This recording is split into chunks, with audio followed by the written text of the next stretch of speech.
थोड़ी सी चालाकी। आज हम मोटू पतलू की दो बिल्कुल अलग कहानियों से इसी बात को समझते हैं। तो सवाल ये उठता है कि मोटू पतलू आखिर प्रॉब्लम सॉल्व करते कैसे हैं? क्या उनका कोई खास वे है? चलिए आज के इस विश्लेषण में इसी सवाल का जवाब ढूंढने की कोशिश करते हैं। ठीक है, तो सेटिंग है फुरपुरी नगर की और यहाँ अपने हीरोज मोटू और पतलू एक नहीं बल्कि दो बिल्कुल अलग अलग चैलेंजेस का सामना करते हैं।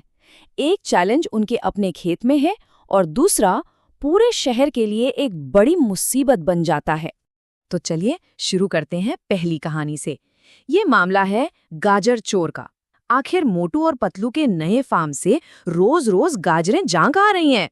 प्रॉब्लम ये है कि खेत की जो सबसे बढ़िया गाजरें हैं वो चोरी हो रही हैं और इससे मोटू के गाजर के समोसे खाने के सपने पर पानी फिरता नजर आ रहा है। मामला काफी सीरियस है। तो शुरू में वो लोग थोड़ा जोर जबरदस्ती वाला तरीका अपनाते हैं। पहले एक डरावना सा स्केरक्रो लगाया जिसका कौओं पर कोई असर नहीं हुआ। फिर जब उन्होंने सीसीटीवी लगाया तो पता चला कि चोर तो एक छोटा सा खरगोश है। इसके बाद उसके बिल में पानी भरने की कोशिश की, लेकिन ये प्लान भी पूरी तरह से फ्लॉप हो गया। लेकिन कहानी में अचानक एक ट्विस्ट आता है। जब खरगोश पकड़ा जाता है तो वो सच बताता है।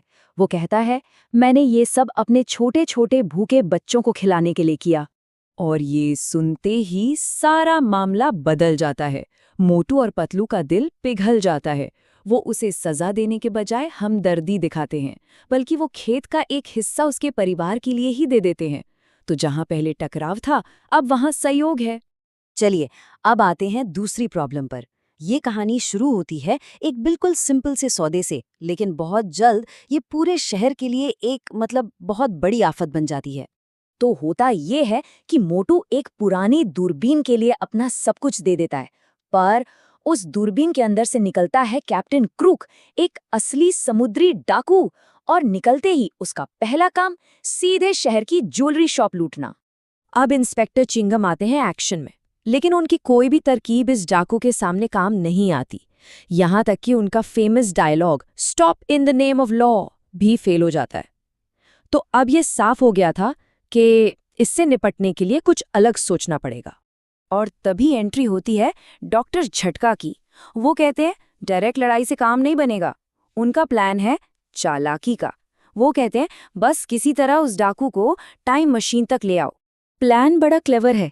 टाइम मशीन को एक बैंक जैसा बना दो और डाकुओं को लालच दो कि अंदर खजाना है, मतलब उसके लालच को ही उसके खिलाफ इस्तेमाल करना। स्मार्ट। तो अब हमारे पास दो अलग अलग प्रॉब्लम्स हैं और दो बिल्कुल अलग सॉल्यूशंस। चलिए अब इन दोनों को आमने सामने रखते हैं और एनालाइज करते हैं कि यहाँ हो क्या रहा है। इस टेबल पे एक नजर डालिए। फर्क बिल्कुल साफ है। खरगोश की प्रॉब्लम में उसकी मोटिवेशन थी जरूरत, अपने परिवार का पेट पालना। वहीं दूसरी तरफ पायरेट की मोटिवेशन थी लालच, बस खजाना लूटना।